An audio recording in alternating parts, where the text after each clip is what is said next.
Namaste Time Drive family. Now we are here with शरद अग्रवाल और Lamborghini के बारे में बहुत ही इंटरेस्टिंग सुना है कि एक अनाउंसमेंट होने वाला है और इसी वजह से सुबह सुबह हम लोग ने ये कॉल रिकॉर्ड करने की सोची। और Sharad, thank you so much for taking our time for us. पहले तो उरुस के बारे में कुछ आप हमें राज बताने वाले थे। What was that news? So yes, ये बहुत ही स्पेशल टाइम है क्योंकि उरुस हमने 2018 में लॉन्च करी थी और जब से हमने उरुस इंडिया में लॉन्च करी है, उरुस जैसा हम बोलते थे कि हमारे लिए कंप्लीट गेम चेंजर होगी। सो हमने कई सारे रिकॉर्ड और माइलस्टोन अचीव करे हैं उरुस के साथ में इंडिया में।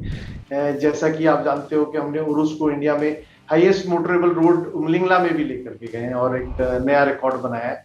सो अभी हमने एक नया माइलस्टोन अचीव करा है उरुस के साथ में, जो हमने 200 उरुस इंडिया में अभी डिलीवरी अचीव करा है। So which is very significant. It is the fastest 200 in the super luxury segment and we are very proud of this achievement for Urus. So 200 उरुस in how much time और किस तरीके से इसे अगर हम इंडस्ट्री से कंपेयर करें, how does it look?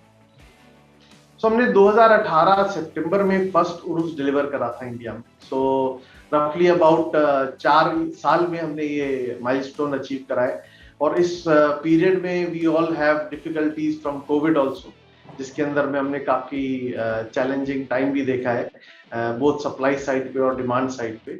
सो रफली हम कह सकते हैं कि एक उरुस पर वीक हमने इंडिया में पिछले 4 साल में डिलीवर करा है। So that makes this milestone very significant.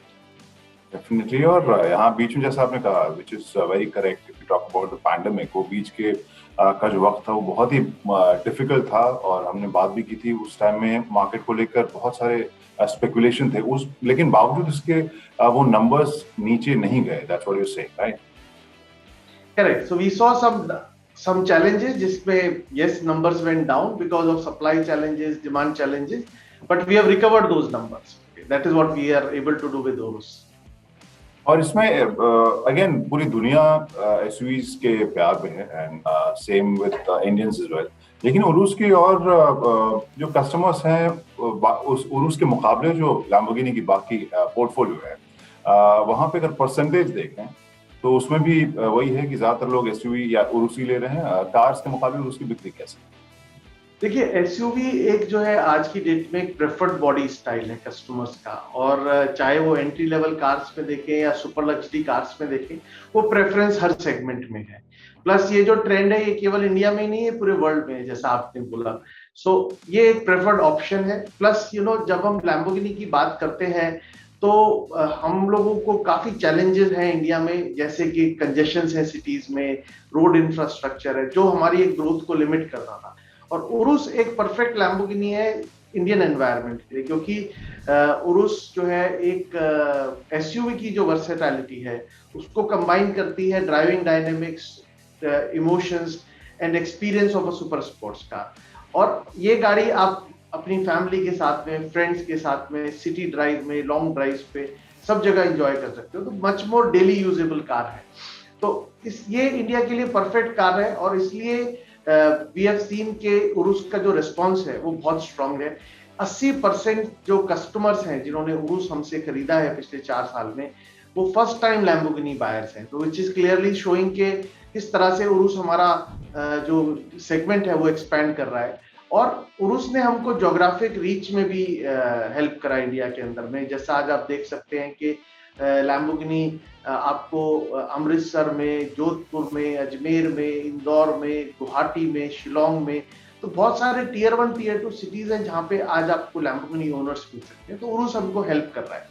इसके अलावा बहुत सारे उरुस बायर्स हैं जो उरुस खरीदने के बाद में कुछ टाइम बाद जब वो बाकी स्पोर्ट्स कार ओनर्स से मिलते हैं लैम्बोर्गिनी फैमिली में, they are also buying sports car as their second car now. So this trend is also emerging. So overall Urs ने yes हमारी ग्रोथ को सपोर्ट करा है और सुपर स्पोर्ट्स कार की ग्रोथ को भी उरुस सपोर्ट करी है। आज उरुस का कंट्रीब्यूशन हमारे बिजनेस में मोर देन 50% है, which clearly shows that SUV is a preferred body style. पहली बार जो एंट्री कर रहे हैं इस सेगमेंट में वो उरुस ले रहे हैं। अलग अलग ज्योग्राफी में आप जा रहे हैं। इसके अलावा विमेन ड्राइवर्स भी आप कह रहे हैं कि women buyers also they are going for Urus, उसके बारे में कुछ बताएं। Yes, so ये एक सेगमेंट है जिसके ऊपर में भी हम लोगों ने पिछले 4 वर्षों में काफी काम किया है। हमने इंडिया में पहला वुमेन्स ड्राइव ऑर्गेनाइज करा था 2016 में, उसके बाद में 17 में और 19 में वापस से वुमेन्स ड्राइव हमने ऑर्गेनाइज करा, क्योंकि हम लोग को एक नीड लगी कि हमें जो ड्राइविंग पैशन है वुमेन के अंदर वो भी अनलीश करना है, एंड क्यों ना वो लोग सुपर स्पोर्ट्स कार और उरूस जैसी गाड़ियों को चलाकर एंजॉय करें। And we got very encouraging response.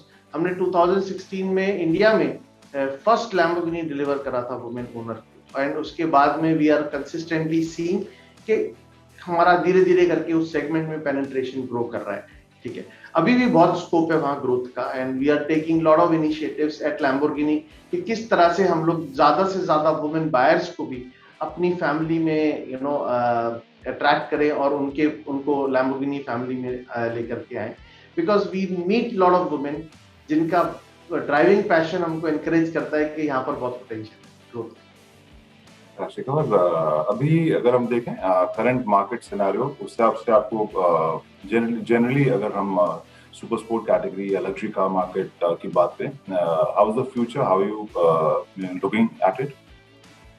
So we all know कि जो लग्जरी कार मार्केट है इंडिया में, it has not grown to the potential. See, आज as a country we are adding second highest number of billionaires every year. अगर हम ultra HNI individuals की बात करते हैं 2021 वेल्थ रिपोर्ट के हिसाब से, तो India is fastest growing in Asia Pacific region. But अगर आप सुपर लग्जरी सेगमेंट इंडिया में देखते हैं तो लास्ट पीक इस सेगमेंट का था अराउंड 325 कार्स इन 2018। So, उस सेगमेंट की जो नंबर्स हैं, they do not truly reflect the potential of the market, and that is why Lamborghini has created a strategy कि how do we focus on variables जो हमारे control में है और किस तरह से हम एक कंसिस्टेंट ग्रोथ ड्राइव करें मार्केट के अंदर में। तो हम लोग 3 की स्ट्रेटेजिक पिलर्स पे काम कर रहे हैं। एक है कि किस तरह से हम अपनी रीच को एक्सपैंड करें, ज्योग्राफिक और कस्टमर सेगमेंट की, जिसके बारे में हमने अभी थोड़ी देर पहले बात भी करा।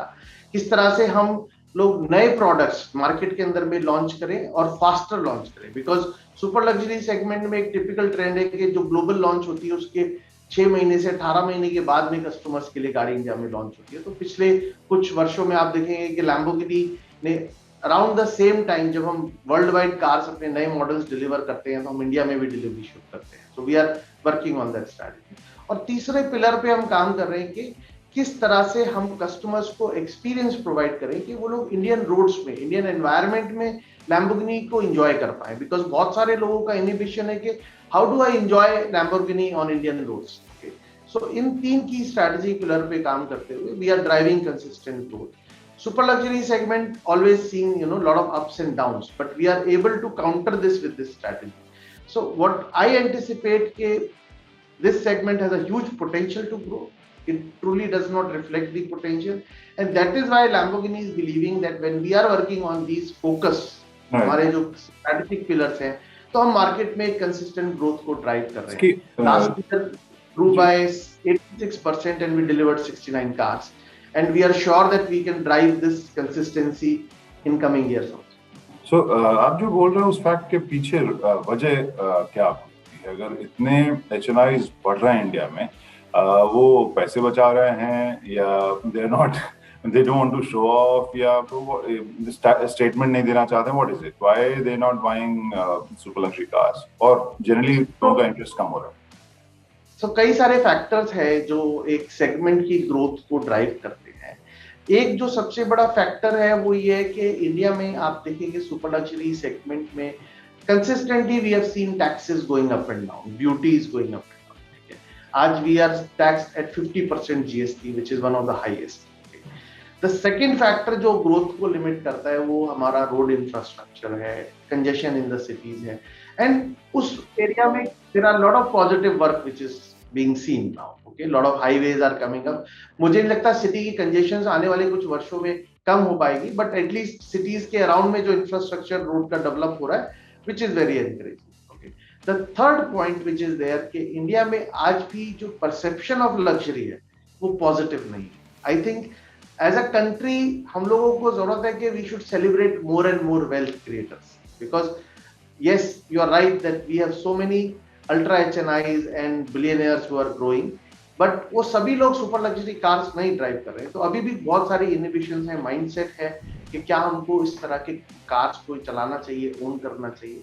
आई थिंक ये 3 फैक्टर्स हैं जो प्राइमरली सेगमेंट की ग्रोथ को लिमिट करते हैं।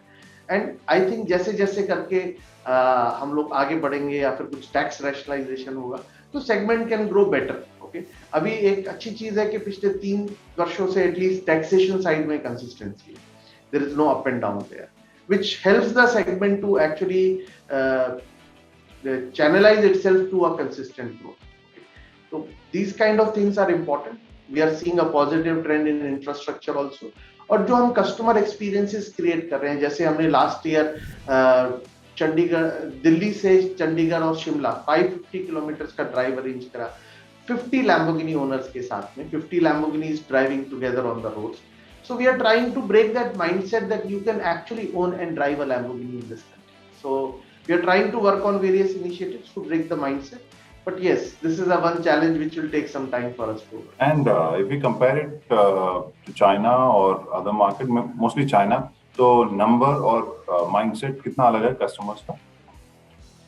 So I will say that it is being unfair अगर आप अपने आप को चाइना से compare करते हैं, because वो market का size और volumes बहुत humongous है and it is not comparable to India. Okay, but yes, to give another perspective, जैसे अगर आज आप इंडिया में सुपर लग्जरी मार्केट को कंपेयर करते हैं with countries like maybe Thailand और सिंगापुर, ठीक है, इन कंट्रीज में सुपर लग्जरी मार्केट इंडिया से बड़ा है.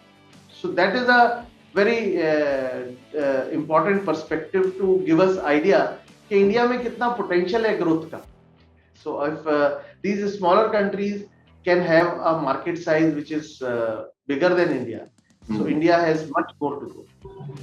तो उसमें नंबर अभी फिलहाल क्या है इंडियन मार्केट की, अगर हम बात करें last 21-22? So these markets, both the markets are 300 plus cars annually. जो इंडिया में मैंने जैसे आपको बताया last year super luxury market India में was roughly about 300 cars. Okay. और जो पीक था, लास्ट पीक हमने देखा 325 cars which was around 2018.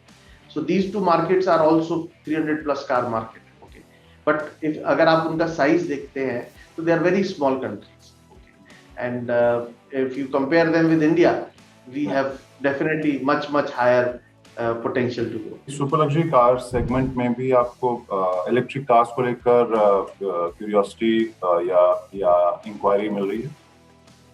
Yes, absolutely. So sustainable future electrification, this is going to be the trend. Okay, this is a global mega trend and this is the reality. Okay, so 2021 में Lamborghini ने भी अपना electrification के लिए road map announce करा है globally, जिसके अंदर में हमने बोला है कि 2024 तक जो हमारी एग्जिस्टिंग 3 मॉडल रेंज है which is V10, V12 and also V8 which is Urus, ठीक है, they will be hybridized.